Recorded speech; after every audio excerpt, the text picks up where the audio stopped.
तो आज हम बात करेंगे पोलिंग वैल्यूज़ की और essentially what Pauling values are is के बेसिकली पोलिंग वैल्यूज़ आपकी इलेक्ट्रोनेगेटिविटी बयान करती हैं, ठीक है?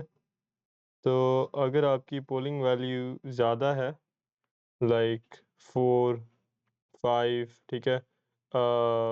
वैसे 4 से ज़्यादा होती नहीं है because fluorine is the most electronegative element that we have. तो अगर आपकी पोलिंग वैल्यू ज़्यादा है तो essentially you are more electronegative.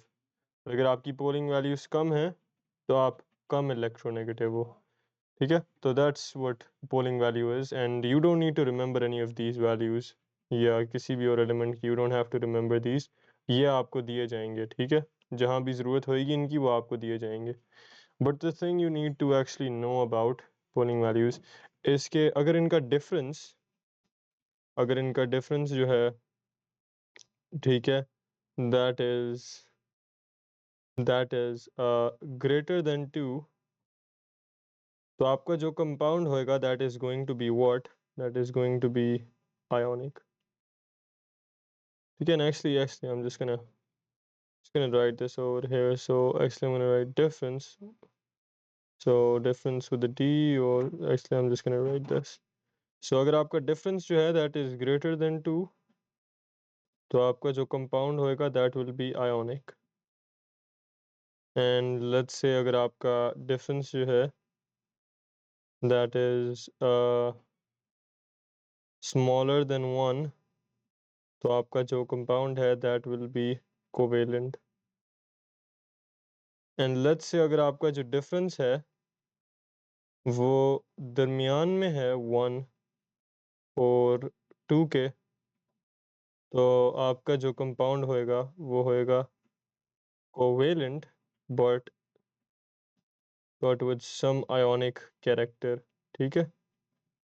और आयोनिक कैरेक्टर क्या होता है? आयोनिक कैरेक्टर इज एसेंशियली जो हमने पार्शियल पॉजिटिव और पार्शियल नेगेटिव चार्जेस देखे थे, ठीक है? क्योंकि ये चार्जेस जो होते हैं बेसिकली आयंस का हिस्सा होते हैं, आयोनिक कंपाउंड का हिस्सा होते हैं।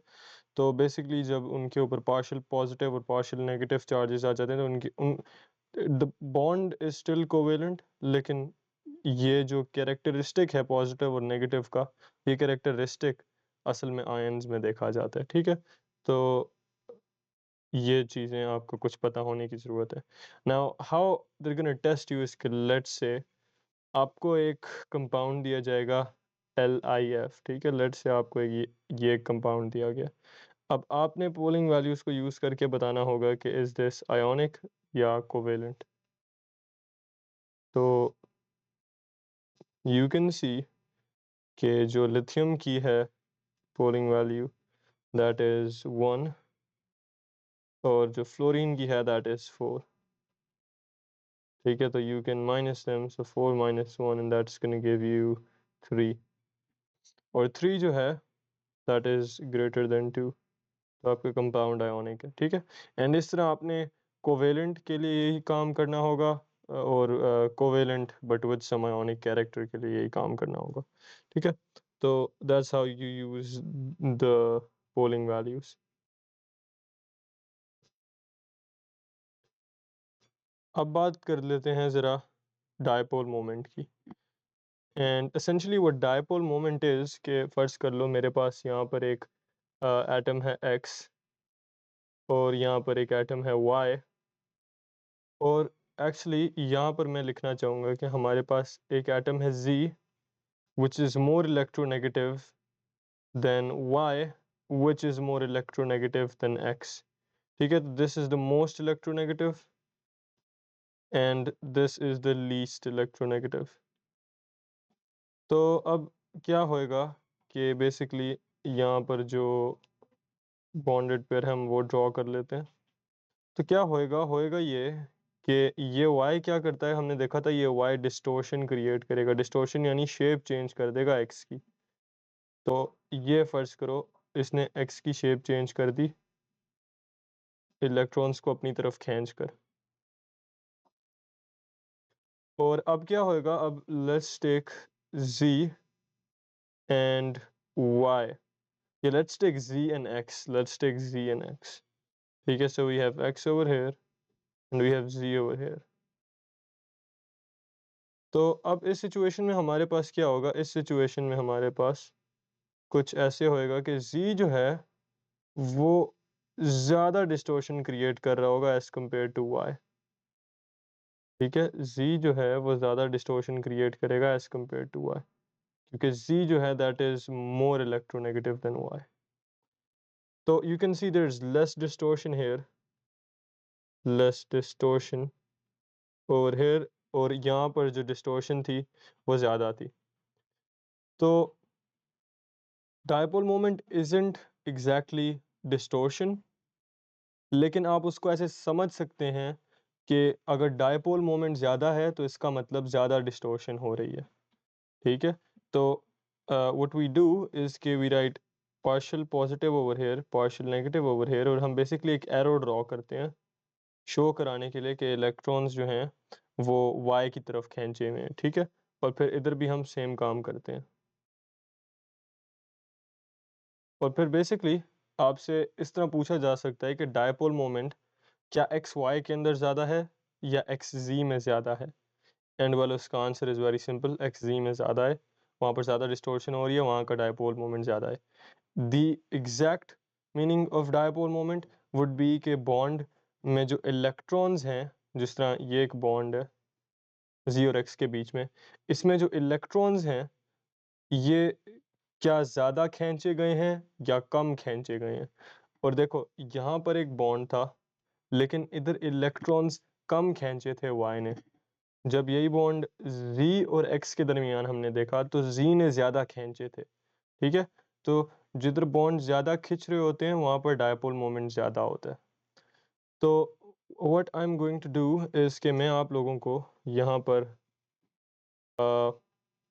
दो कंपाउंड्स दूंगा. So this is your H2, this is your H2, ये आपका न्यूक्लियस और ये आपका बॉन्डेड पेयर. और इन द सेम वे आपके पास यहाँ पर है आपका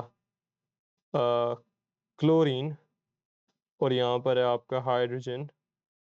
तो आपने क्या करना है, आपने मुझे बताना है कि डायपोल मोमेंट किसके अंदर ज़्यादा है. And well you can do that in an easy way कि देखो, या actually let's take fluorine over here. ठीक है, let's take fluorine over here. आपने मुझे बताना है किसके अंदर डायपोल मोमेंट ज़्यादा है. Well that's pretty easy. हम देख सकते हैं कि फ्लोरीन जो है उसकी पोलिंग वैल्यू है 4 एंड हाइड्रोजन जो है उसकी पोलिंग वैल्यू है 2.1. तो कौन सी चीज़ ज़्यादा इलेक्ट्रोनेगेटिव है? This is more electronegative. ठीक है, तो fluorine is more electronegative than hydrogen. तो अब देखो, हाइड्रोजन और हाइड्रोजन के बीच एक बॉन्ड था, दोनों की इलेक्ट्रोनेगेटिविटी की पोलिंग वैल्यूज़ जो हैं वो सेम है. यहाँ पर भी 2.1 है, यहाँ पर भी 2.1 है. तो कोई सा एटम भी इलेक्ट्रॉन पेयर जो है ये वाला, इसको अपनी तरफ नहीं खींचेगा क्योंकि दोनों बराबर फोर्स से खींच रहे हैं, तो दोनों एक दूसरे के इफेक्ट्स को कैंसिल आउट कर देंगे. ठीक है, ऑन दी अदर हैंड हमारे पास है यहाँ पर हाइड्रोजन और यहाँ पर है fluorine which is the compound HF. और इस सिचुएशन में हमारे पास क्या हो रहा है, क्योंकि हमें पता है fluorine is more electronegative than hydrogen, तो फ्लोरीन क्या करेगा, fluorine will cause a distortion. ठीक है, fluorine will pull this pair towards itself. और फिर इधर डायपोल मोमेंट ज़्यादा होएगा. इधर तो डायपोल मोमेंट बिल्कुल ज़ीरो है क्योंकि यहाँ पर भी हाइड्रोजन है और यहाँ पर भी हाइड्रोजन है, दोनों एक दूसरे के इफेक्ट को कैंसिल आउट कर देंगे. ऑन द अदर हैंड यहाँ पर जो डायपोल मोमेंट है वो काफ़ी ज़्यादा होएगा. ठीक है, तो वो अगर आपसे पूछें कि मुझे बताओ इस कंपाउंड के अंदर डायपोल मोमेंट ज़्यादा है या इसमें ज़्यादा है, तो this is how you will decide कि किसके अंदर ज़्यादा है.